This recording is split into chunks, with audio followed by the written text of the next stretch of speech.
Lee Wolf here. Welcome to Game Face Monday. We are live. It is a frozen tundra here. I don't know about where everyone else is, but man, oh man. Today, as always, is sitting by my side, and we have a special guest today, Stephanie Simpson, who's the founder of Juggernaut. How you doing, Stephanie? I'm doing great. How are yourself? Awesome. Richie, how's it going? Good, Lee. How are you today? Good to go. Yeah, the shoveling is done, so I'm a happy guy. And today we're going to be talking about AI adoption and how there are clear paths to do that. Because we're seeing right now only about 20-something% of dealerships across the country are adopting AI. But come 2026, there's supposed to be a very large leap, and they need to be prepared. They need to deal with an expert, and that's why we have Stephanie here today. Before we get rolling on the show, we're just going to hear from Shop Smart Autos. We continue to show dealerships across the country how to retain their customers. But now Shop Smart Autos wants to bring the new customers right to your showroom floor. The car they want? It's sitting on your lot. And Shop Smart Autos can bring you the VIN-specific leads that take them straight to your door. These aren't just leads. They're nurtured, targeted, and matched down to the exact vehicle. You'll sell more cars faster, and your team is going to thank you for it. Shop Smart Autos VIN-specific leads. Let SSA show them the way to your showroom floor. All right, we are back. We are live. And so there's this plan for 76% of dealers. That's a number from, I think it's Lot Links. To start adopting AI into their dealership. And it's not just about CRM or leads. We're talking about all departments being touched. And we have Stephanie on the to help talk us through a clearer and safer path for adopting AI. But Stephanie, tell us a little bit about where you came from and how you got to where you are now. So my background actually has always been in sales and business development. I actually started in the restaurant hospitality industry and distribution. Then I crossed over into technology, specifically to help that industry, which then gradually led me to the automotive world, which I just completely fell in love with it because I saw that there was a giant need for business-centric minds, especially in technology. And so that was a really easy transition for me to make as I spent time doing a lot of field work, flying all over the country, meeting with both automotive dealerships as well as aftermarket protection shops. And a lot of them were telling me that, there were so many shortfalls, a broken chain and the 360 experience of not only purchasing cars, but also getting your car protected. So when I saw that there was this massive void, that inspired me to create my company and to be out there on the front line with everyone trying to develop and streamline their businesses. Very cool. Yeah, it's funny. When I first heard about you or started learning about you, I saw Stephanie Simpson Juggernaut. I thought that was your title. I was like, I've never heard someone call themselves a juggernaut before, but then I realized after my cup of coffee that was the name of the business. There we go. Right. Yeah, the Juggernaut name. It actually was kind of a funny thing. It was our clients that actually sort of, I was like, okay, so I'm going to develop this company. This is what we're going to do. It's like I don't know what to call it, and my nickname I found out within the company I was working for at the time, Ceramic Pro, they all called me the Juggernaut of CP. And so I was like, Rick, you should call it that. And since I'm going to be focusing on business development, AI tools, and everything else, that's how the name got created. And we created the logo out of like a gear and like a shield. So, just representing strength, but we're also tech forward and organically out from the people. And so I was so grateful for it. It was born that way because it makes it more fun because now they all kind of feel like they had a part in it. Yeah, absolutely.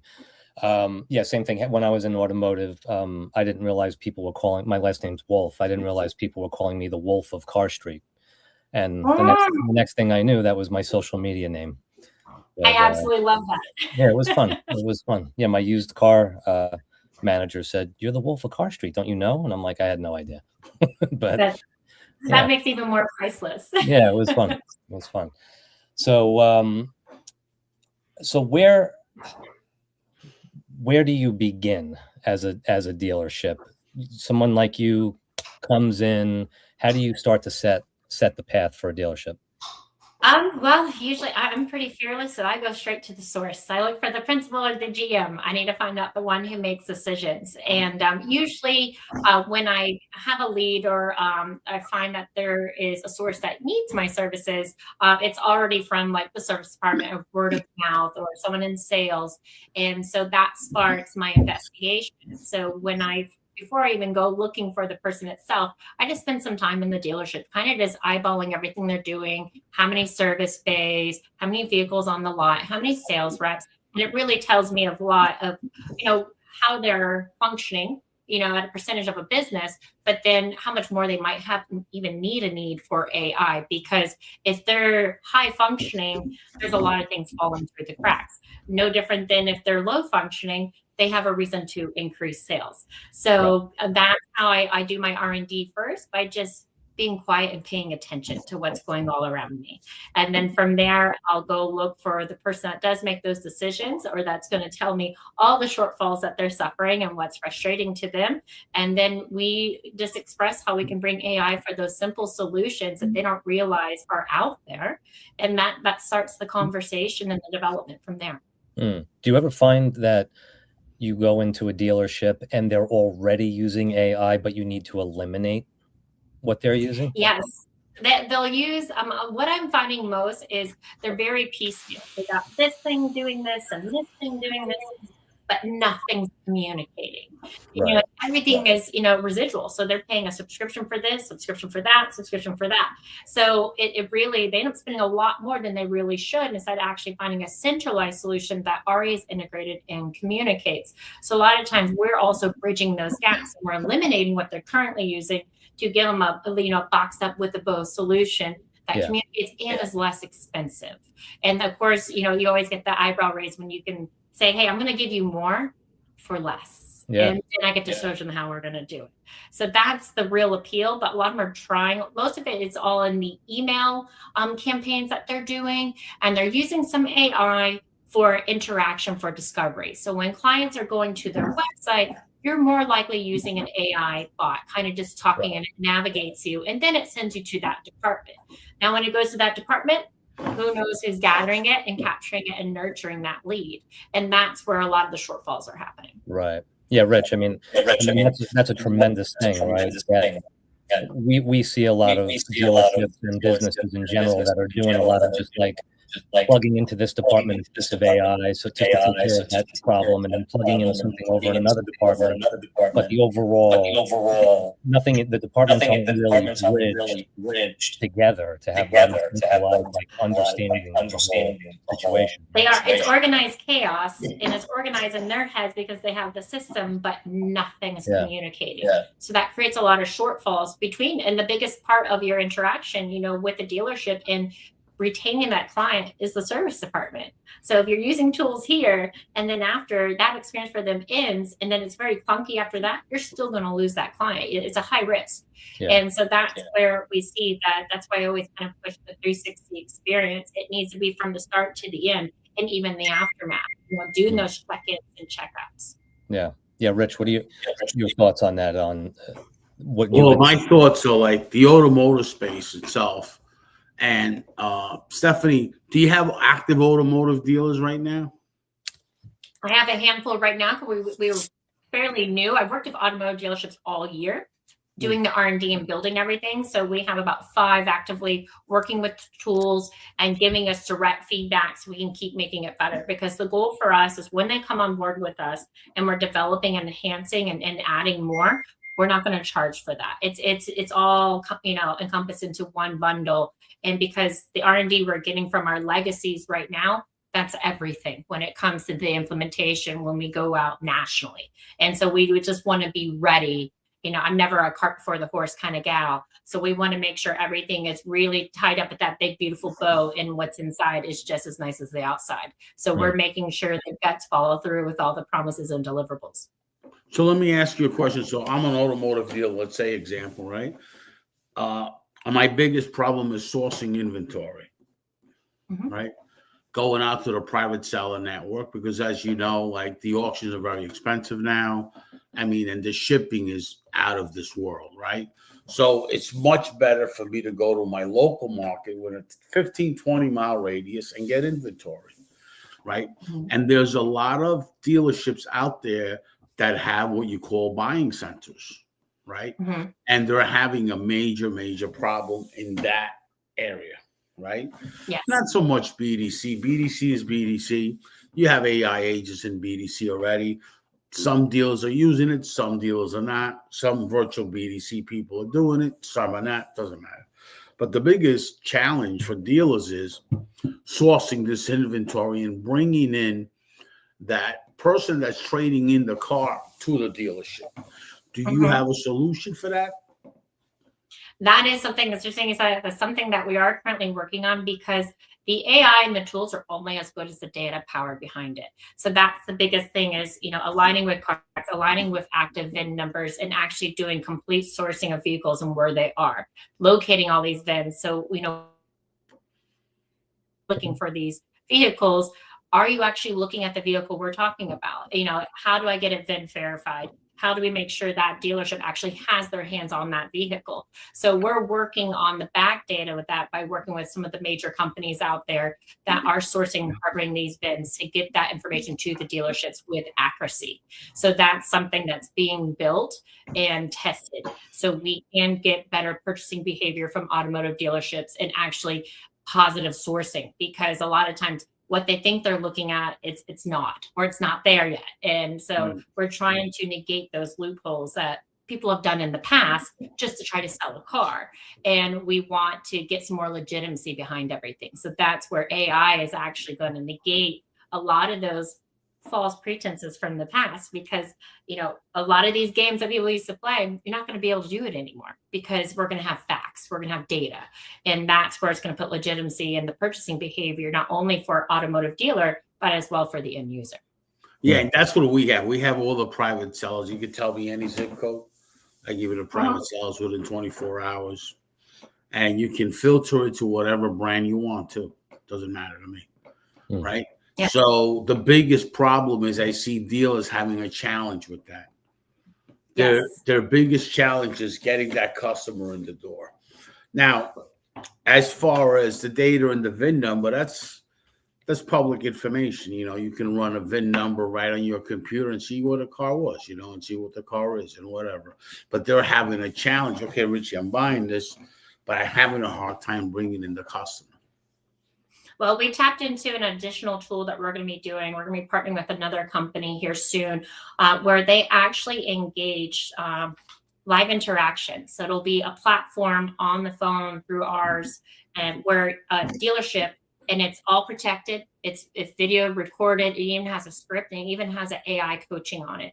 So they can FaceTime a client, show them the car in real time, verify it, because we'll have a VIN verified scripture on it, and they can fully interact and get that client real excited, which should turn into now a face-to-face visit. Now you know my face, you feel a little more accountable to me, you started forming a relationship with me. Now let's get you in the door so we can finalize, this transaction with you. And we've already had that been tested in the market, and we see that the buyer actually, the closing rate is much higher. They have a much better experience, and they feel comfortable now. Instead of, pulling up to that dealership, we all know how it is. They come out like, flies on on poop. They come flying at you, and everyone, you get a little overwhelmed. You're like, just let me be. I just want to take a look. So that really takes away that stressor, because a lot of people, they don't like that. They don't want to be approached, or they don't want to be sociable, because the generations are changing, where they are more comfortable with devices or doing calls like this. These podcasts used to be interviews that you have to show up live for. So it's the same thing for the end user. I think if we make it more gracious and comfortable to enter into that communication by using tools and technology, I think it's really going to help them ease that process. And that's where it starts, that 360 experience. Now we got to get them 180. So we got to get them there. So that's building that rapport, having familiar faces instead of just being a voice or a text harassing you over the phone. Now you can actually identify with someone. And then once people feel comfortable, they want to buy from you. We still got to humanize a business transaction. So as much as I'm using AI, I'm also trying to take some steps back and rehumanize the experience and the interactions that we have today. Right. So do you have a tool? Your dealership tools are AI agents, right? You got that? AI agents? Correct. And what's your other tools for the AI? So for the AI, so we do SEO traffic. So for all your advertising, we also do all your social medias. We tie everything into one platform, and AI can actually schedule and do all your campaigns even when you're not available. We also have AI for phone and chatting, as well as email. So they can actually communicate with clients and get back to them. As soon as I leave and have my service, or I just purchased my vehicle, they can set up for email or a phone call, even an AI, or a text message saying, hey, thank you so much for coming. Don't forget, you got that service package. We'll give you a call in 6 months to check in on your vehicle. We look forward to having you come back. Here's a free coffee voucher. However you want to enrich that experience, it's fully customizable. And we can do that with any communication method you would like to use. So that's there. And then we also, we do AI in the website. There's total sales coaching. So we can tether it to everything they're doing, all your sales reps. And it'll literally go through and say, hey, you did great here, you did here. Now you missed the close, or you miss out on some data. You miss some very pertinent information that this customer really needs to know. Why don't you give them a call back and share this information? And so we're trying to still keep it humanized by saying, hey, you know what? I totally forgot to mention this to you. But the AI is coaching them every step of the way. And they're telling you if you're getting positive or negative behavior from your client too. So you're learning and adapting at the same time. So are you using for dealers the AI SEO too? Yes, correct. And how are you doing with that turnaround with dealers? For the ones we started touch on, they're absolutely loving it, and they're seeing a big difference. Because the biggest thing also with SEO traffic, and a lot of people don't understand search engine optimization, but that's your placement. So when people are using Google, you're using Meta, you're using Facebook, you're using Instagram. A lot of people, they're all piecemealing, and so, but it's not all communicating to raise your searchability. So if we can pull all into one platform, pull all that data, we can increase your searchability by doing just that. And are using the long-ended keywords? Yes. Well, so we actually use AI to run data and clicks and on everything. So we pull their current data of what is pulling them in, what different pillar or what different advertisement that is capturing more people. And we're constantly reevaluating the searchability keywords. And that's what makes them more pertinent, makes them, actually more apparent, because a lot of people don't even think about doing that. But if we have AI constantly researching your data, your input output every day, and then heightening the words and the searchability to what's actually appealing, that's going to raise you up. Great. And what about, are you doing anything with Google My Business in the AI situation? Yeah, so the AI tools that we have all ties in, we can tie into all the Google business, the ads, the reviews, and everything else. So we actually can use the AI to reach out to the client, give the link to really encourage, positive reviews. And if they have a negative review, say, hey, if you have a negative review, absolutely, please share that with us too. But we're going to send that directly to the principal and the owner so that actually a change can be made. Because we're seeing a lot of times in reviews, sometimes people use as a soapbox to just totally, hurt a client, but we don't want to hinder an independent business owner. But if we can go directly to the source to actually negate or fix issues that happen for the future, that's more proactive. And we just hope that people are more humanized in that too, because when I have a bad experience, I don't want to put it on a review page and hurt that business. I want to go straight to the source that actually can fix that problem and make a better experience for future buyers. Because as you know, right, they're saying 27 to 30% of the bad reviews are all ex-employees and their friends and family that are doing that. So we have all that data, we're basically like a data, we're basically like a data warehouse, so we have all this kind of data. We have crawlers and scrapers that scrape all this data online, because as you know, at one time, crawling and scraping was not that good, but it became better when Google was able to do it with their Google mapping and all that stuff. Well, they scraped our keywords, right? So that's what they Yes. do. They're always crawling you, right? So then that's what we do, right? And our private sellers and all that stuff, we give you all the information for the private seller network. I mean, you see ShopSmart inventory there. Everybody's got their whole inventories on there. So that's what we do, right? So, and with the AI, we have a lot of data to build real machine learning, because there's a lot of thought pattern between AI, which is using ChatGPT API or Gemini API. Yes. There's so many different tools out there that have to do with service, with fixed operations in the car business. And all that is an API thing. It's not nobody's. It's, so what happens when you're trying to sell your company? Do you have the code source or you don't? So when you don't have the code source, it becomes useless, So what we develop is we develop a real back end of machine learning that is fueled by data, because machine learning only works with massive data. So that's why we have this massive data, because if not, how am I going to build any machine learning technology? Absolutely. I could do it. I just get the API of ChatGPT or the API of Gemini and build that API into my technology, but I have no value. There's no value when I hit a venture capital company, or I go to family office, or I go to any of these guys that have big money and wants to invest in my brand or my business, and then I can't really take any money, because when there's no code source, there's nothing you can really lean on it. So then, it's very hard to get any money. As when you have your own technology, it makes it much easier. Mhm. Absolutely. You have to protect your IP. So that's Right. that's very important. And so that's where, people are always like, what do you do differently? How do you do it? Well, there's also some secret sauce that you also can't divulge, like how you do everything, because that's what separates, your company out from others, because you figured out the loophole, you figured out the way, and you built the code, or you built the source and how it functions. So that's what's so important. And then our biggest thing is we're trying to make it, we want it to be affordable. I'd rather service the many than just the few.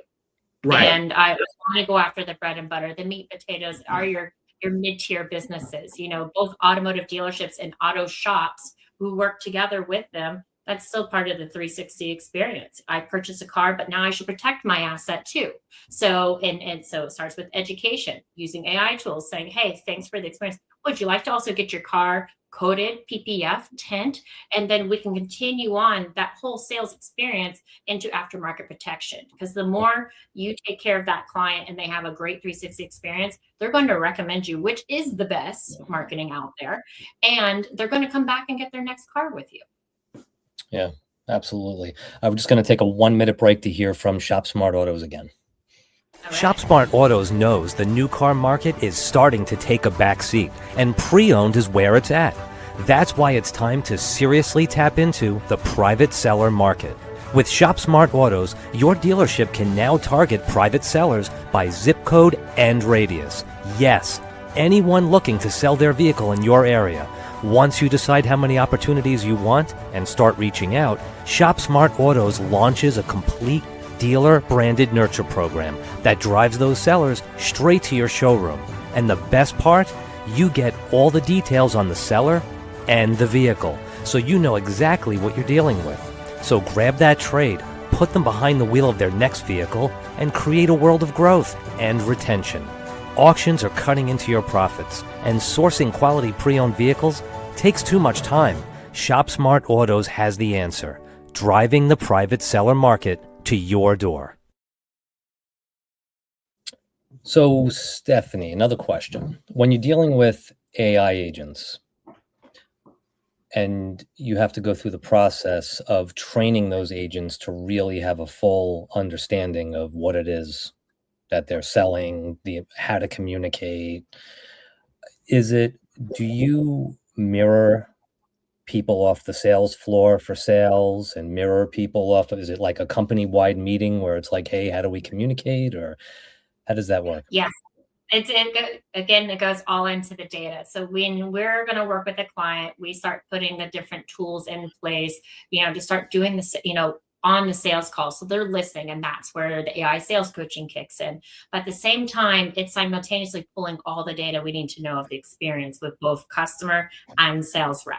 And then with the finance, we go through the process. So we're monitoring and listening in on everything so we can pull that pertinent data. So that AI mirrors them and kind of the behaviors in that experience. Because, if it's a very warm, fuzzy, fluffy environment, we want to keep that AI mirroring that attitude. And it's really important. And we have some that want it more, assertive. So we can, have it change and adapt to its environment. So I have my own AI that listens to me, works with me and everything else. And it's like, hey, you want to be spicy on this? Are we going go for a business structure? So it makes it really fun because it starts adopting personality too, which enriches that experience, because more often than not, most people are not going to even know they're speaking to an AI. They're going to think they're talking to Jenny in Minnesota, and she is a heck of an admin, and they really made her feel, made them feel warm and fuzzy. So that's the goal of that, is just creating a light bridge, if you would, not replacing, but a light bridge, just so it's easier for the end user to get to the information they want and what they need, which is going to result into a purchase. And that's the ultimate goal. And that's what we want them to commit to those dealerships, and want them to commit to those shops to get that aftermarket job done.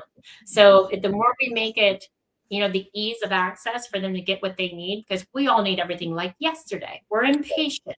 We don't do well waiting, because we'll go find someone else that will give us their full attention immediately. Yeah. We can keep the attention on them through the tools. That's just going to make a better experience for both, automotive dealer as well as customer. Right. And are we in a place where, if you're training an AI agent, I know you said that your agent will actually listen to you. Can you take, let's say, your top salespeople, all their phone calls, or a lot of their phone calls are recorded. So if you find 7 to 10 unbelievably perfect phone calls between a customer and a salesperson, can you actually import that into the AI, have it hear it, and then wow. And I can have it analyze everything. So I can take all these calls and I'll tell AI, analyze this call and then give me a review of what you would do differently or how they did great. And it'll do everything like, okay, fantastic. Let's put this in your data bank. So then it's learning. And then we even have what not to do. So, you learn from the negative calls, and we pull that data and we put it in the data bank so that it knows, all right, if I hear this flag from this client, I got to get a human involved now. Let me turn it over to John, who's actually the director of sales. And then I'll give a summary to John, your actual director of sales, that's a human in the business. We'll get the quick summary, can pick up that phone call and call that client to make sure those concerns are addressed, in a human form. Awesome. Yeah, Rich, I was watching a video, it was like 2 nights ago on TikTok, and it was some guru, and he said two different phone calls for the same airline. And so someone called in, they walked up to the desk and they said, I need to get back to my family earlier. Is there a way you can get me on XYZ flight? And the ticket agent said, click. I'm sorry, your ticket isn't that type of a ticket. We can't do that. And he said, I'll pay the difference in the fee. Is there any way to get me? Click. I'm sorry, there's no way to do it. And then he said, the second way that could have gone, even if you can't get it done, is, let me just take a look and see what I can do. Your ticket isn't the right type of ticket, but you know what? Let me talk to a manager. I've tried everything I could possibly try, and I am so sorry that I can't get you home to your family. There's nothing more that I want. It's like the difference in how the same result, I can't get you on the plane. Yes. It goes from being cold, warm, and warmer. And so if you can keep it in that warm experience, then you're not going to have someone walking away negative, cursing you out. If it's a very cold experience, I'm disgruntled, and now I'm most likely going to be cold to someone else because the ripple effect starts. Yeah, absolutely. There's different ways to come to a no. Absolutely. Yeah, definitely. Rich, I don't know if you if you saw that, if you caught that video. I thought I sent it to you, but I may not have. But yeah, just that even if the answer from a salesperson is no, the way that no is delivered is tremendous. The difference. I recently just had that experience on when they had the whole shutdown with the airlines. It was chaos trying to figure out how I was going to get to where I was going. And I tried calling had a terrible experience. Used the chat through the airline, and they're like, we can't do this, but I have some suggestions for you. And it gave me like A, B, and C. Would you like to, explore these options? I was like, absolutely. Oh, okay. And it was able to redirect me, get me where I needed to go, instead of this bitter person that's probably had 1,000 phone calls of very disgruntled people hearing that all their stuff is canceled or messed up. The bot was able to navigate me and get me a solution. And I was able to get my partner and I, like, fresh seats on a new flight, and we weren't stressed. And Awesome. so it definitely changed our whole tone of day than it did when I first tried the phone call. Oh, and I was disgruntled. I was like, thank you for nothing. And I was really frustrated. And then I tried option B, and option B gave me A, B, and C. Everything and I was you in a need. much better mood. I was like, we can go to the club now. We can have a cocktail. We can eat. And yes, we have to wait a couple more hours, but that's okay. Where you We get have a where you have solution to once go. we get where we gotta go. Yeah, So definitely. yeah. So that's where sometimes technology does win over, because it doesn't get disgruntled.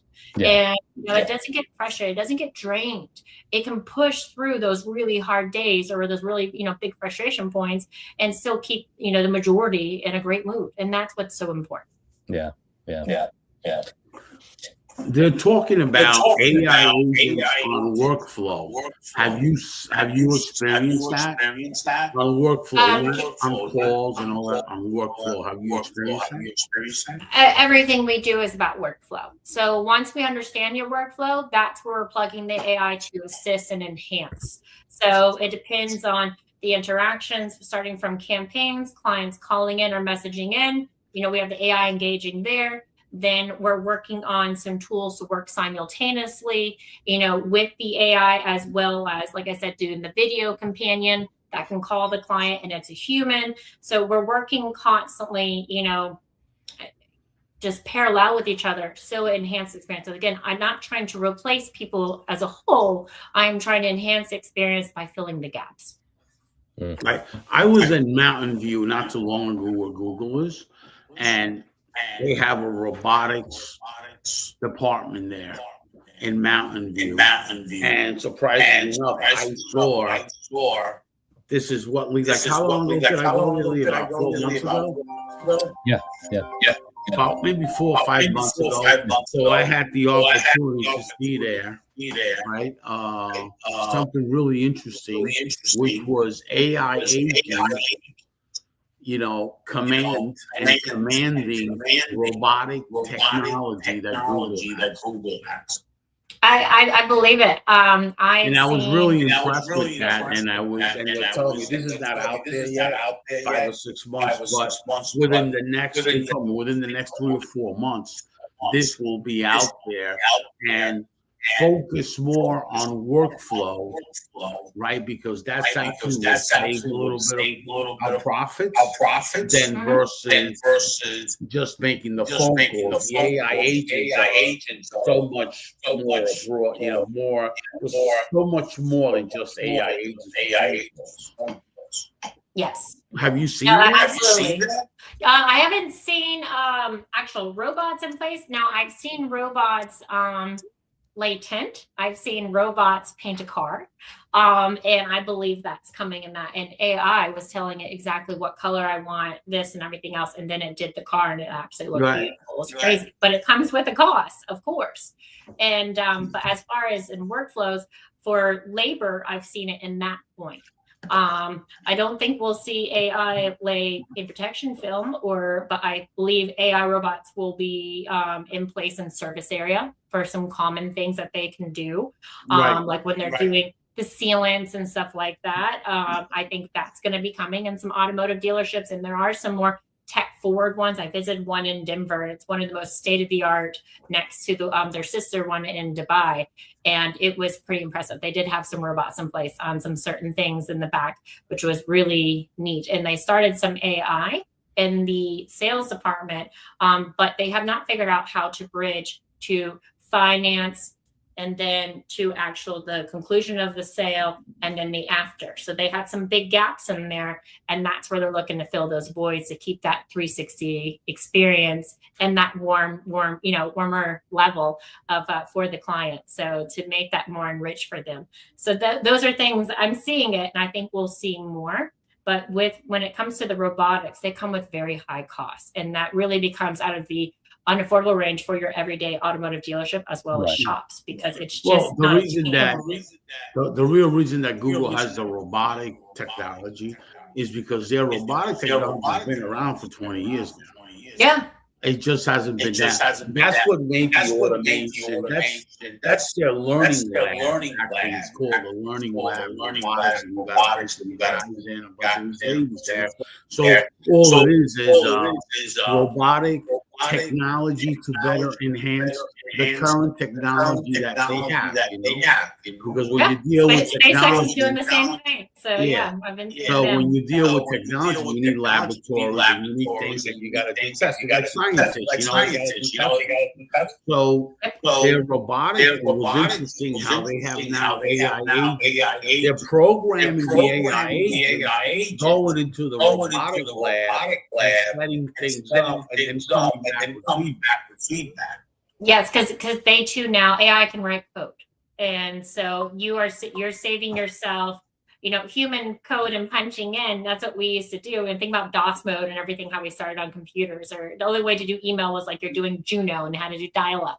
Now AI can I can say, I want this computer to skip, twirl, and then paint this. It's going, okay, this is how you're going to do it. And it writes the code for you.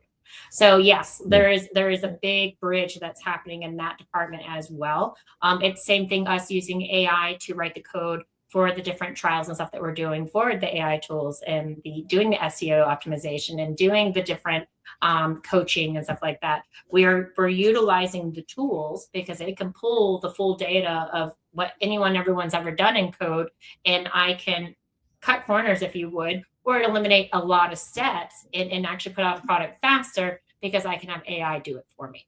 Yeah. But you still need a developer. I have developers that work for me. A developer someone has to still be the wrangler. You have all these wild horses, you have all this code, but someone still has to wrangle and make sure actually it is in place, because AI still isn't perfect. It does have, short points. It does fumble. I tell people, if you're going to use ChatGPT, always check it, because the data is not always 100%, because it feels off. If it's feeling off Wikipedia, well, that's subjective. So you have to be careful where the data is coming from, because it's not always bulletproof. So I just say be mindful of that, and always check where your work is coming from, just for the legitimacy factor and for validating yourself and what you're doing. Awesome. And most importantly, how would you like people to find you? So JuggernautAISolutions.com, and we'll actually, we're also on LinkedIn, and we will be getting fired up here soon on our social medias. We've just been focusing on building the right program and package for you guys and making sure it's validated before we launch in the market. But come see us at our website. You can inquire right there, and I'll be happy to email and have a conversation with you or set up a call.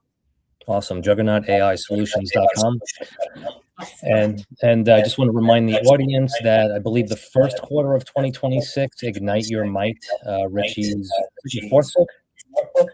Yeah. Your fourth book is going to be hitting. There should be pre-orders hitting Amazon pretty soon. And all the money from the book, all proceeds are going to U.S. military veterans. I don't know if you had anything you want to say. Yes, no, that's it. Let everybody know that. I'm hearing like it's a major echo. But anyway, technology. I want to say about the veterans that, come January, I'll be with the vets and all that stuff, nonprofit grants. We're in the process of getting them. They're ready for March. I got to fill out a lot of stuff. I got to go through the whole thing. Awesome. And I think everyone heard that. because of And I the think Stephanie, I've had a lot of people on the show throughout the years, and I think you're one of the best speakers we've had, but one of the most knowledgeable people we've had in the AI. Oh, wow. Thank you so much. I really appreciate that very much. So, And we're very happy to have a person like you. I would like to off the premises here. I'm going to email a few people that are in the automotive space that have AI tools that I think you should meet. thank you. Yes, we only win together. And I love empowering others and partnering and sharing our strengths and weaknesses, because it's just only going to bring better deliverable tools to the everyday consumer, which I hope is listening to this, and just enrich the experience. Because if we all have a better experience, we're all going to be better humans too, because we put more good into it when we feel better. Well, you were saying earlier you were in the hospitality business? Yes, I was for 16 years. Yeah. There's another great automotive person. His name is Anthony Angola. Did you ever meet him? I did not. Okay, he's a really good trainer. He came from the hospitality business for the same time, 15, 16 years. He's a local BDC. He does appointments. He does training for BDC and all that. Great guy. He's also a veteran. He's a really, really good friend of mine. And, I love that. Yeah, please link me up. And like I said, we just went together. The more knowledge I can pull, and how we're all doing things better out there and bringing better services to everyone, it's a win-win. And that's what we need to focus on is being better and humanizing things. So I love tapping into each other's network. I love seeing what y'all are doing. I even wrote down all y'all's stuff, and I was like, ooh, I'm going to go do even more research. So I'm excited to see, what you're doing in your space as well, because I believe with all the different things we're doing, we can just win together. I learned what I learned about you was because Larry Feldman shared the post. If not, I wouldn't even have known you. So right away, I said, wow, that's great. And I replayed the video over and over again. I said, wow, she really got very good knowledge. Well, thank you. Yeah, it was AI that got Larry and I together. So see, all things happen for a reason. So I believe in divine timing, and we intercept at the right time too. But thank you so much for coming to the show. We really appreciate it. And anything else that we've got to say? Well, nope, just that's again, juggernautai.solutions.com. Definitely get in touch with Stephanie, and if not, you can get to her through us as well, and Richie. And thank you very much for being on the show. It was very informative, really cool, and we definitely look forward to having you back in the future. Yes, I too. So thank you so much. Y'all both have a wonderful day. Thank you. Take care. Take care.